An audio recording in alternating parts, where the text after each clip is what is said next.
You're listening to Mando Radio. Welcome back to the show. Pops, how you doing? Pretty good. How about yourself? Fantastic. Good to be back. Yep. It's been a little while. Yeah? It was kind of a hectic week last week. Yeah, that's true. But we haven't missed much because we thought we were going to get 1 hour episodes.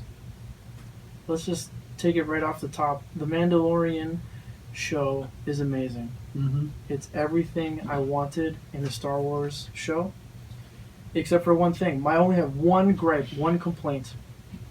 The episodes are too short. Yep. They're just too short. I want more. And when episode 2 came out on Friday, we're sitting down here on Monday, November 18th. When the episode 2 was released on Friday, and I watched it for the first time, I realized I'm going to have to start watching every episode consecutively every time a new one comes out, so I feel like I'm getting more of the experience. Mm-hmm. Instead of just watching the new episode by itself repeatedly, you have to watch all of them over again. Mm-hmm. But if you're listening to this, you probably already know this. You probably already agree. So apparently it was pure speculation. People had hoped we were getting 1 hour episodes, but nothing had officially been confirmed. So we're going to get what we get, and we're not going to get upset. At least I'm not. Right. That's something that they say at school, at the kids' school anyway. So we did a quick little podcast after you sat down and watched the first episode for the first time. Right. Just to get your first reactions. Have you had a chance to watch it again? Nope. I have not watched episode 1 again, but I have seen episode 2. Okay. What would you say? So, let's do just a quick review of episode 1. We meet our main hero. I'm going to call him a hero. I'm assuming he's a good guy.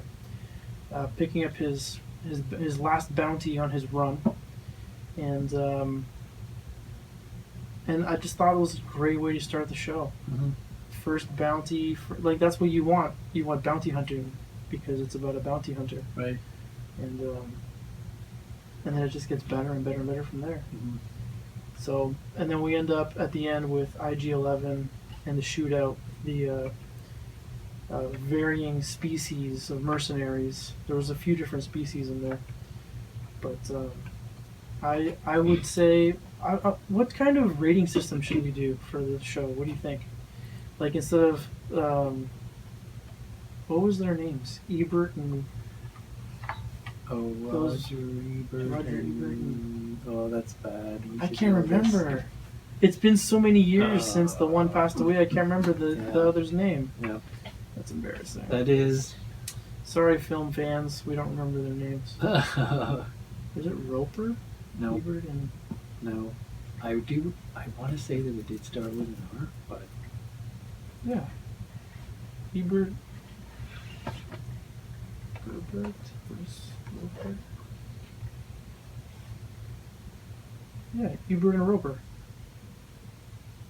You Or sure? Siskel and Ebert. It's Siskel and Ebert. Siskel and Ebert. Yeah, Gene Siskel, right? Roper replaced Gene Siskel. Right. Yeah. Siskel and Ebert did thumbs. Yes. They'd give 2 thumbs up, they'd Yep. give 1 thumb up. So what should we do? I don't know. Thumbs up are good. Thumbs up? Okay. Yep. I give episode number 1, 2 thumbs up. Yep. What do you give it? Yeah, I would give it 2. Awesome. Okay. That's it. Episode 2. Done. Episode 1. Sorry. Episode 1. So now let's move on to episode number 2. So he's found the asset Right. for the client. Mm-hmm. And, we should set off the alarm here. This is the part where we set off the alarm. I had it queued up, Oh, really? and now I don't have it queued up anymore. Uh-oh. It's okay, they won't hear it until I do it in post. You guys are hearing it though. This sound right here is our spoiler alert. Oh, that's good. So we're going to talk about episode 2 now. We're assuming as we go through these episodes that when we're on a particular episode, so for today we're talking about season 1 episode 2. You're listening to the season 1 episode 2 podcast episode. everything before this episode is already fair game, assuming you're following along. Right. You might want to stop listening if you haven't seen episode 2 yet. You might want to hit that pause button and go head over to your Disney Plus nearest outlet, whether that's an app, whether that's your desktop, however you watch it. Go and watch it. I think that's enough preamble. Now I we think can so. dive in. Yeah. You've been warned. We're going to start now. So he's collected the asset and now he's walking back to his ship, to his Razor Crest, which apparently is pre-Empire. I liked the little details that we got from his first bounty about his ship, because otherwise we wouldn't have known that. Right. We wouldn't have known that it was an old ship. And then even on the official Star Wars website, there was a little bit more detail about the ship. It's like a military craft. So it's kind of, and someone I saw on Facebook made a good analogy. It's kind of like he's driving a surplus tank, because it's like really old military equipment, and that's what he uses. Right. So I thought that was kind of neat. Yeah, so we got the bounty, and then he gets jumped. And this is the scene that we saw in a bunch of the trailers, where he's fighting off these creatures, these characters, I guess you could call them. A lot of people identified them as Trandoshans. I think they're a mix. I think there's some Klatooinians in there. I could be wrong. I'm pretty sure it's Klatooinians. But what they took out, what wasn't in the trailers, was the child, because they added that in post-production afterwards. Okay. So we saw this sequence of, or at least like a few seconds of this sequence, but without the child in the trailers. Okay. So if we go back and watch them, you'll see him walking like this and looking for the bad guys, but the child's not there. So that's kind of cool that we get to see the finished version. Right. Anytime they can do this, like, they really take advantage of this now. I think when they look at the dailies, just from the raw footage, they look for opportunities to use things for trailers and previews and such things. So he successfully fends them off, but then realizes that they're carrying something. A tracking fob. And yes, I just skipped over the coolest moment in this sequence because we're going to talk about it later. But as he's kicking butt, one of them sneaks away and runs towards the child, and then he's gone. I couldn't contain myself when I saw that happen. When I saw how powerful his weapon is, oh my goodness. You usually don't see them disintegrate folks in Star Wars. I mean, generally, you usually don't have like an individual weapon that you will see disintegrate. Usually they are stunned or wounded or whatever. You don't see like... So, Blaster fire? Yeah, that's true. Like, Leia got hit with a blaster in Return of the Jedi. It's just like a little wound on her arm or something. But no, this guy doesn't mess around. It made me think of Darth Vader telling Boba Fett no disintegrations. Apparently Mandalorians have a reputation of disintegrating people. Oh, right. At least this one does. Yeah, okay. Especially as we continue on in the episode. Yeah, exactly. So that was fantastic. That was my favorite moment from this episode.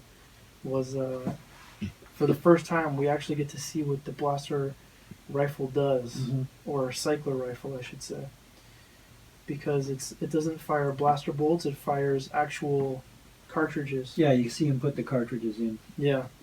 So it's a little more old school, but that's also why it jams later on. So I thought this was interesting too. Usually when someone's injured, you just throw them in a Bacta tank. And in this situation, this reminds me of, is it Rambo? Yeah. Rambo, where he's got the fishing line in the hilt of his knife? Yeah, he puts his knife in the fire and then to sterilize it. Yeah, so that Same reminded me idea. of Rambo. Yeah. I'm sure this happens in Westerns too, though. Right? Yep. Although they probably use like a paddle brand. Yeah. Something like that. So that was interesting because this doubles as the soldering tool to fix his armor, whatever this thing is, handheld soldering tool. And then it's interesting. The child hops out to go and like as if he's going to heal him. Yeah, presumably help. Presumably he's going to heal him with the Force. Right. Is what it looks like after the fact. The first time you're watching, you watch through. It's like, what's he doing? Is he trying to touch the wound? That's kind of weird. But then after the fact, it's like, oh, wait a minute. Maybe he's just trying to help. Right. So yeah, this is a good. This is just this show. Like, as soon as he gets to the top of this ridge and you hear the sound, you know exactly what's going on. They don't even have to show the sandcrawler. You already know from the sound. His ship is in pieces. And then it's party time on the Jawas as they all run away.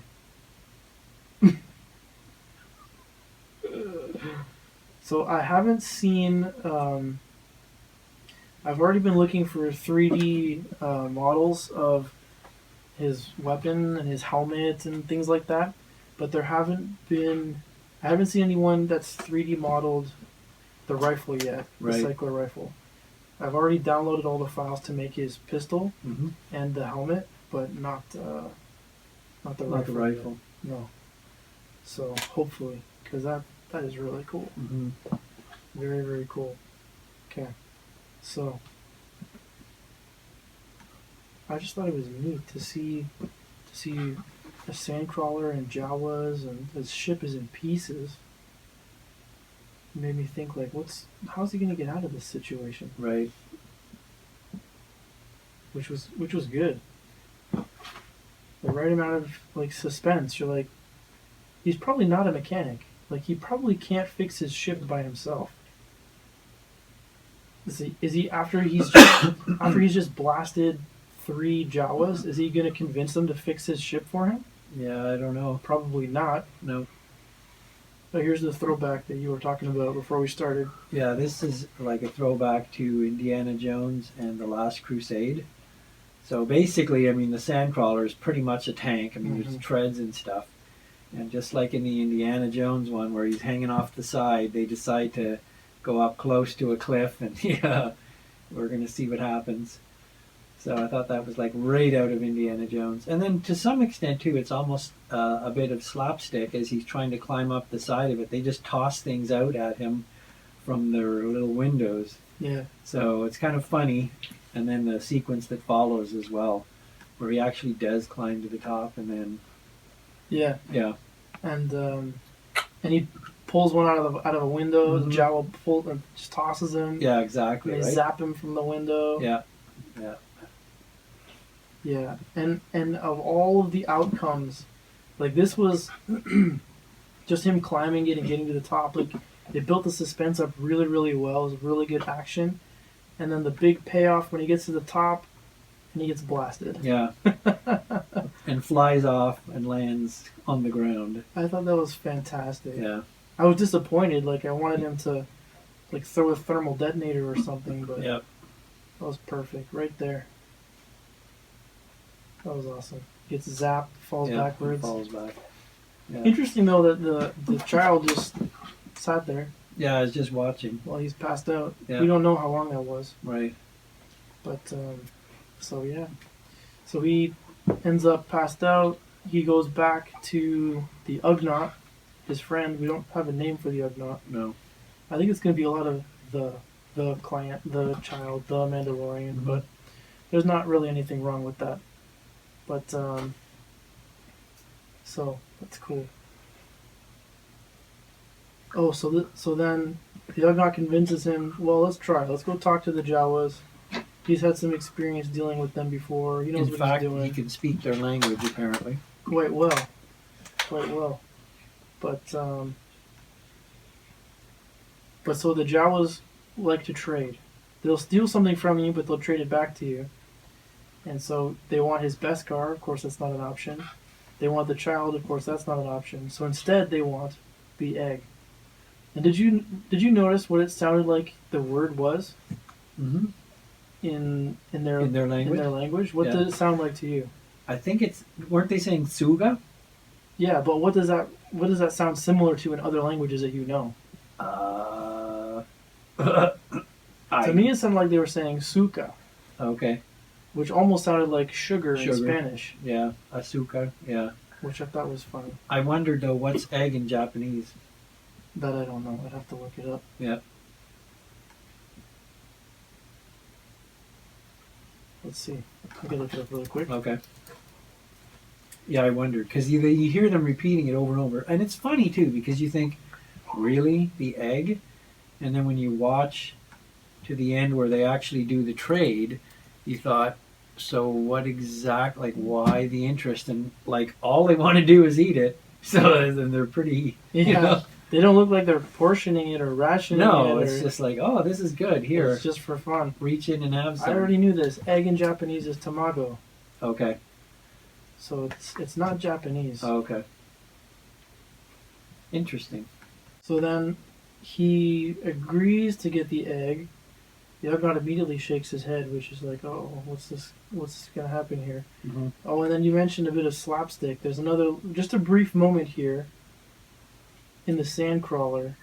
Right, where they hit a bump and he hits his head. Yeah, and then the Jawas think it's hilarious. And they play that sound from the sound design. I can't remember which episode it's from, but we've heard that sound before of someone hitting their head off of something. Yeah. Chewbacca hits his head in the Falcon. Right. And that's the sound that it makes. Yeah. Yeah, that's it. So I thought that was just that brief little moments. Mm-hmm. Just those little touches that are just like, oh yeah, okay. Yeah. This is Star Wars. And then this creature is called the Mudhorn. This thing is a big, nasty creature.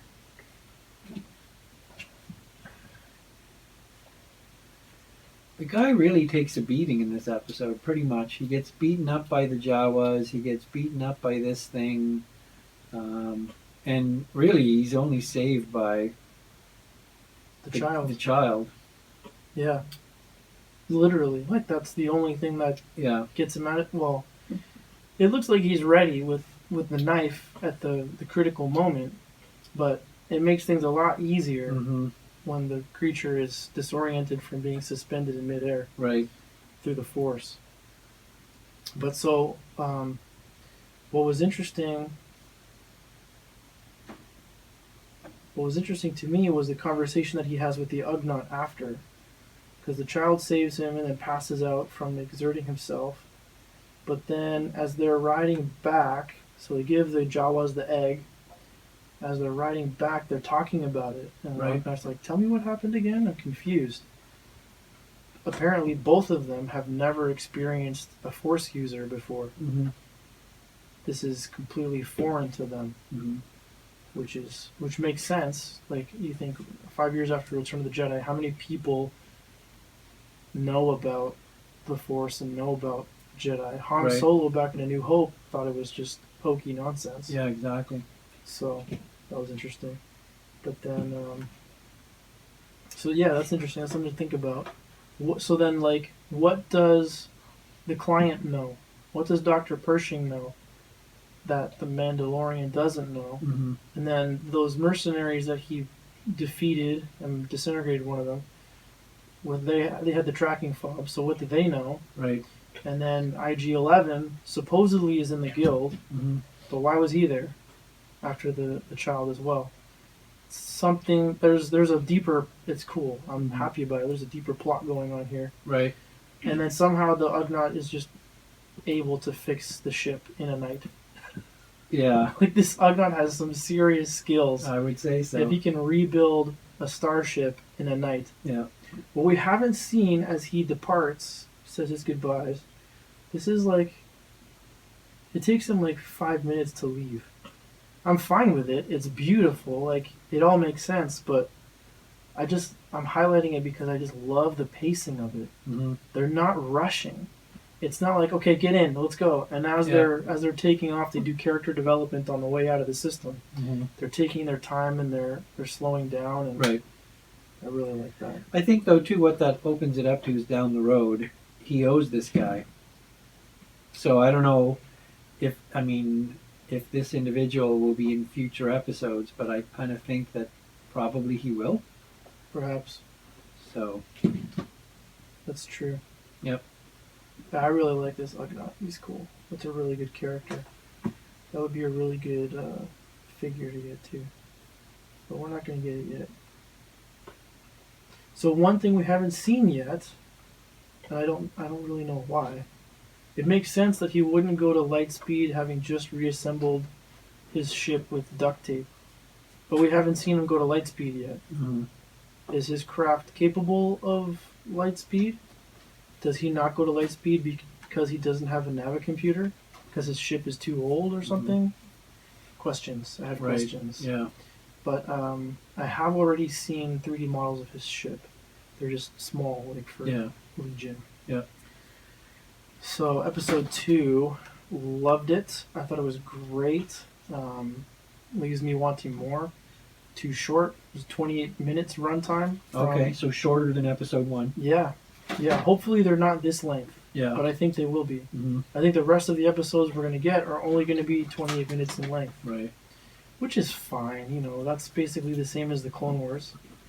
Or actually, the Clone Wars are shorter than that. It's a little bit longer than the Clone Wars, but it's fine. We'll find out on Friday. Right. Friday will be the make or break on the length of episodes. I'm assuming it's going to stay the same, but I loved it. I didn't feel like I just wanted him to get off the planet. I felt like it was telling a story that I was really engaged in, and I felt his loss as he's walking over the ridge and his ship is in pieces. Because I assumed that was it. He was stuck. He was stuck there. Yeah. Unless he could somehow enslave Jawas, which does not sound like a. Yeah. It sounds like herding cats. Yeah. Does not sound possible. So I thought it was good time, good pacing, good timing, good just everything. Just loved it. Okay, so episode 2 review. Where do you land on episode 2? Oh, I think it could have been subtitled "The Travails of a Mandalorian" because the guy gets pretty beat up by both the Jawas and then by the Mudhorn. So, and I mean, obviously, by giving it the title "The Child," the main thing is to highlight the fact that they now know what this child, who is 50 years old, more or less. That's what they said. 50 years old. Is capable of. Mm-hmm. So I think. At this point, they might be thinking, do I want to give up this bounty? Absolutely. And that's kind of... I think they wrote it that way at the end on purpose, where the Ugnaught says, may the child survive and bring you something like good fortune, bring you a full reward or something. Yeah. Is what he says. Because at that point, it hadn't woken up again since helping out the Mandalorian. That's right. That's right. Just as he's leaving, that's what he wishes him. Yeah.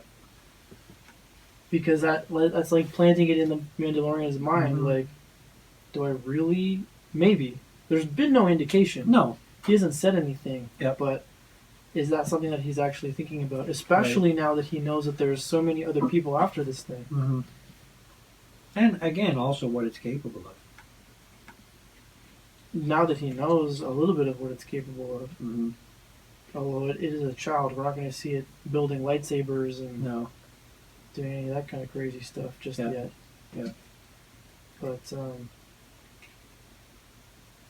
here it is. Here's that line. Good luck with the child. May it survive and bring you a handsome reward. Something to think about. Yep. Something to think about. Because he knows already that the client has a Camtono full of Beskar. He wants that Beskar. Right. He really wants that back. And the evidence that we have to support that is that he went immediately to see the armorer. He got the down payment in Beskar. He's got some calamari flan, which is currency. And he does not pass go. He does not collect $200. He goes straight to the armorer to hand over the Beskar. Right. So he's clearly he's prioritizing it. He doesn't go to get food or anything. That's what he does first. So So episode 2, for an episode that doesn't progress the story like a feature film, and that has like all of the things that, I don't know, it has so much of what makes it Star Wars. I still have to give it, this episode, 2 thumbs up. Mm-hmm. I just have to. I loved it. I enjoyed it. Mm-hmm. And I've watched it probably 3 or 4 times now. Yep. So what about you? What's your review? Yeah, I would give it 2 as well. Yep.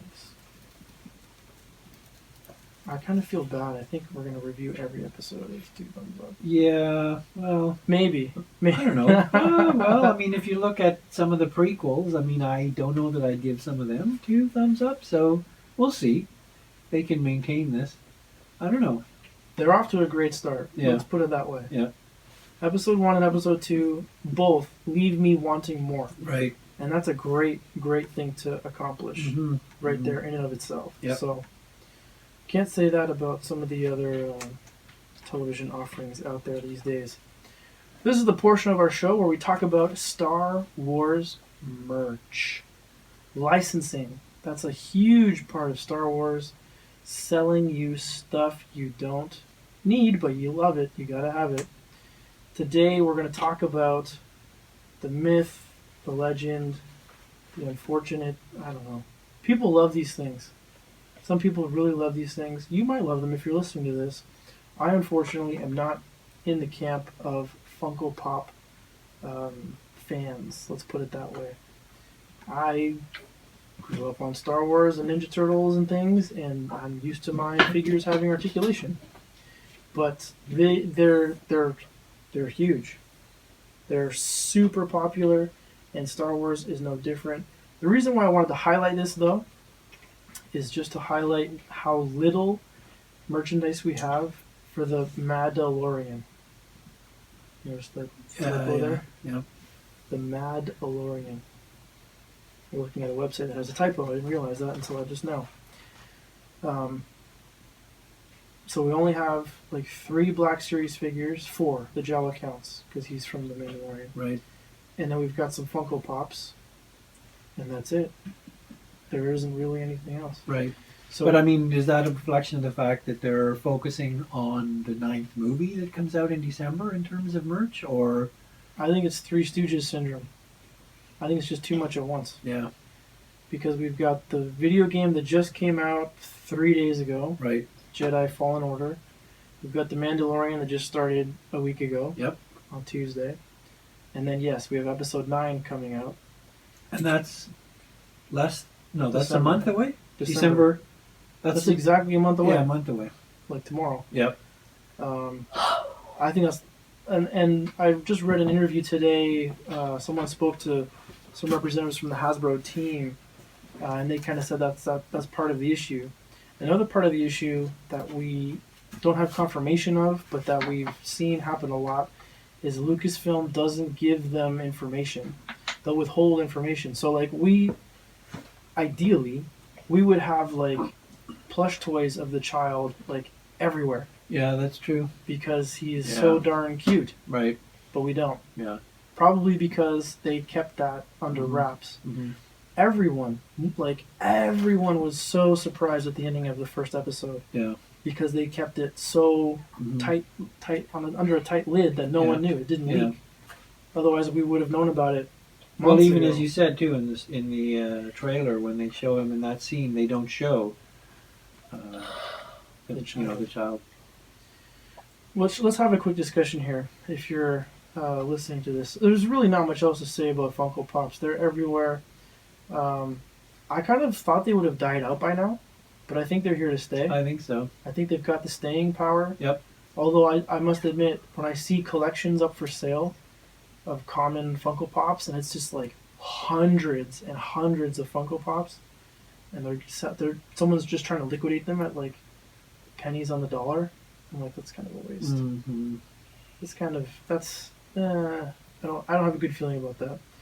But let's talk about the child for a minute here.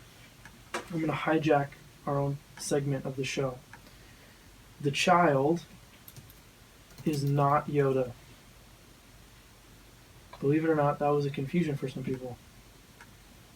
because casual Star Wars fans they're not diehard fans, right? They're not really paying attention to what time frame we're in. Right. They're not really paying attention to like the history of the characters and all that kind of stuff. Right. So here's the thing to keep in mind: The Mandalorian takes place, according to Jon Favreau, anywhere between 4 and 5 years after the Battle of Endor. Mm-hmm. And what happens just before the Battle of Endor? In Return of the Jedi, Luke Skywalker goes to visit Yoda after having been defeated by Darth Vader. And as he's visiting Yoda, Yoda passes away. Right. In Return of the Jedi. This show takes place 5 years after that happens. Mm-hmm. Yoda is dead. Yep. This is not Yoda. No. But because, according to what we know as canon, as like Star Wars canon, this species does not have a name yet. So we can't call him anything. We can't call him a baby Mandalorian. We can't call him a baby Ithorian. Because his species doesn't have a name, so everyone calls him Baby Yoda. Right. But it's not Yoda. I guess it's just because he looks like. Because he's the same species as Yeah, Yoda. exactly. But, looks like I don't have connection to that. But, so the only other character that we know of that is of the same species as Yoda is found in Episode 1. And her name is Yaddle. And she's on the Jedi Council in Episode 1. And she is the same species. Right.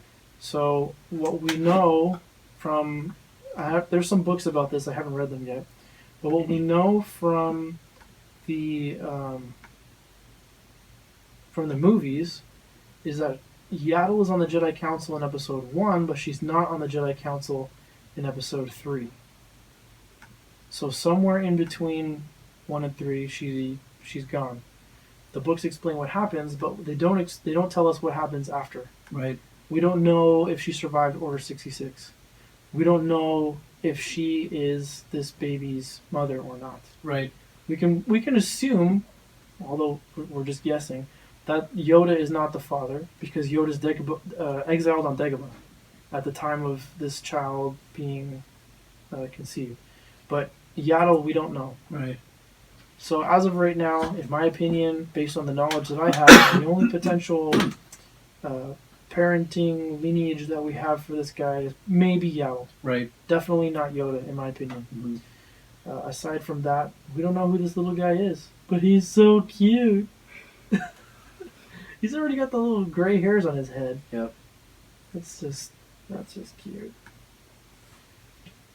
This is everything that went wrong with Porgs in which one was it? The Last Jedi introduced Porgs? Yeah, it was The Last Jedi. Oh, the bird penguins. Oh yeah, those penguin things. They're yeah. Kind of like penguins. Yeah. They're trying to you know what I mean, like the Jar Jar effect. Like try to make something cute. Yeah. To draw people in. This is working. Right. Porgs didn't do it for me. Yeah. Especially when Chewie's about to eat one. Yeah. Roasted porgs. All right, let's move on to the next segment in our show. That was a bit of a detour, but that's okay. Let's talk a little bit more about that rifle, if we can. Here is the image.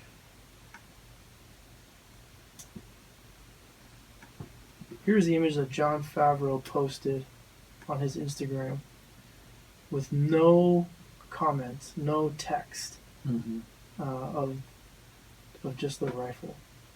There's a cycler rifle with the tuning fork on the front. I love that they made that functional, because when we saw this image on Instagram, we had no context.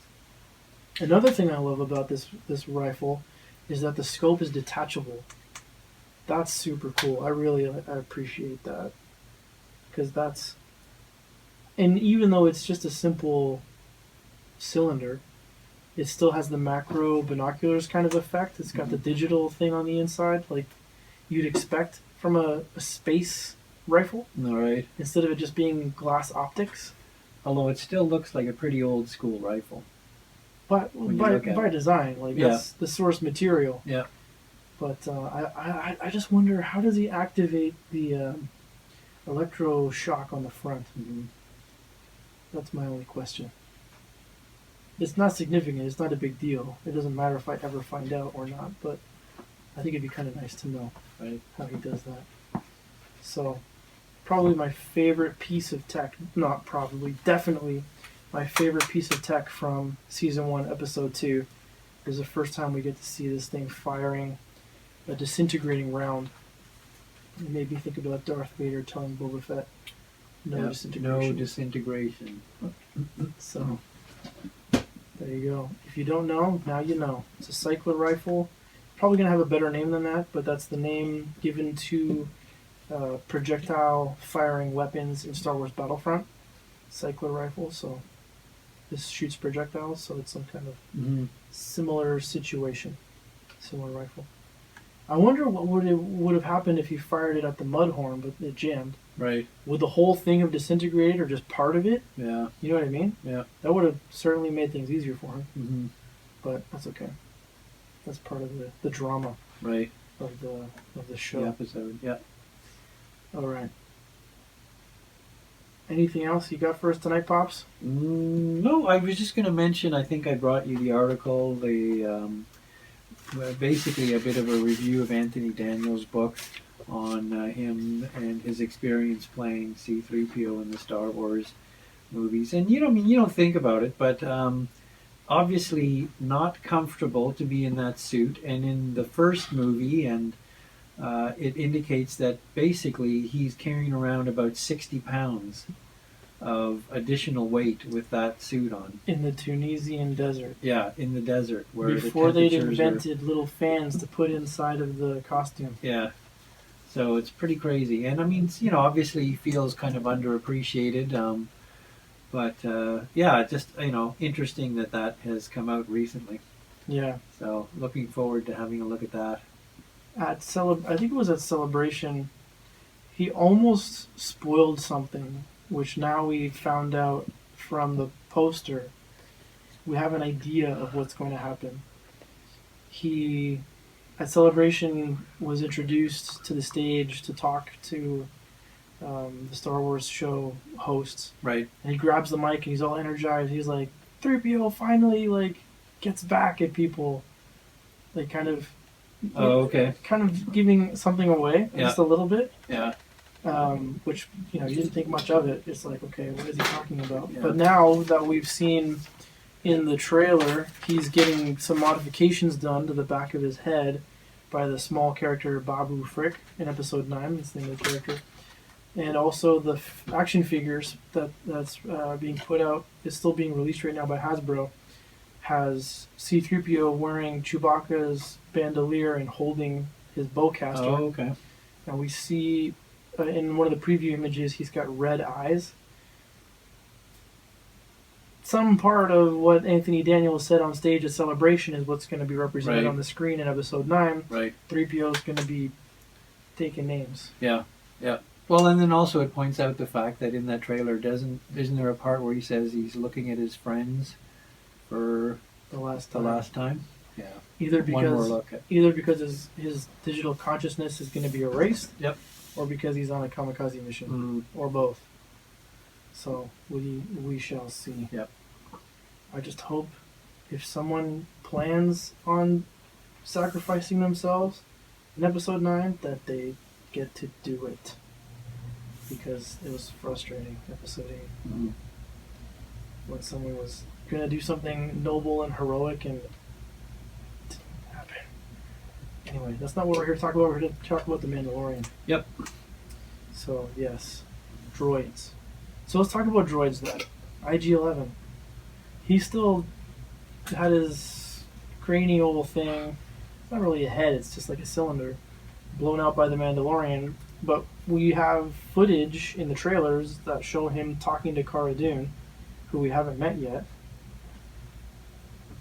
How are they going to bring him back? Right. Is someone going to go in and retrieve him and rebuild him? I'm sure he can get rebuilt, no problem. Yep. But someone has to go pick him up. Right. And it's not going to be the Jawas. It might be. What if the Jawas put him back together and program him and send him after the Mandalorian? Well, that's a crazy theory. Yeah. I'm not saying that that's a spoiler or anything, because that's just crazy. It would be funny, though. It would be funny. Definitely. But they'd have to not only do that, send him after the Mandalorian, they'd have to program IG-11 to speak Jawa. Mm-hmm. Then it would be funny. Yes. Because then he could insult him in Jawa. Yeah. Jawaese. That's actually what it's called. It's called Jawaese. Oh, okay. I didn't know that until today. I looked it up. All right, I think that's it. You got anything else for us? Nope. All right, I'm all set. Please send us some listener transmissions. Send us some messages. We are on Twitter at Mando Radio Pod, Pod, because Mando Radio was taken. Oh, okay. We're on Instagram at Mando Radio. It wasn't taken. We're on Facebook at facebook.com/Mando Radio Podcast. Mando Radio and Mando Radio Pod were taken. And you could always go to our website, mandoradio.com, just to see the latest episodes. And also go to mandoradio.com/podcast to get the episodes in whichever provider's ecosystem you want to play in. All of the links are there. We're available everywhere podcasts are available. If you're listening to this and you're not on your preferred provider, you can switch and we'll still be there. Or you could send us an email. You could send me an email at vern@mandoradio.com. And if you want to send Pops an email, send them an email at pops, P-O-P-S, @mandoradio.com. And we'd love to hear from you. Absolutely. And see what you think about IG-11's imminent return, according to trailers, and what you think the Mandalorian is going to do with the child. Is he going to return the child? Or maybe he's going to pull the old switcheroo. I don't know the proper name for it, but he brings back that little carriage pod thing, empty. Yeah. And that would be cool. That would be interesting. That would be smart. But I'm not a writer, so I don't know. That's not my job to know. My job is just to say thank you so much for joining us. We hope you'll join us next time. The Force will be with you. Always.